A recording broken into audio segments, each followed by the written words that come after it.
Ang bagong collection ng ating Giorgio Armani Amoy Candy nandito na. Marcy, ito yung nagkakalat ngayon sa TikTok na trending ng Giorgio Armani Passion ha. So ako naman, medyo nakakurious ako sa kanya. Gusto kong amuyin mga Marcy.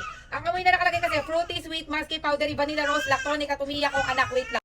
Mga unbox na natin talaga. Sorry na delay kasi ngayon lang natulog yung aking Junaki. Wait lang, eto na. Wait ha. Bago yan mga mi. So Giorgio Armani Red Mask Passion. Uda parfum po yan 100 ml. Ganyan po yung kanyang ilalim. And then yung side, yan ang kanyang likod with barcode. Okay, so let's start. Unboxing na natin mga mi.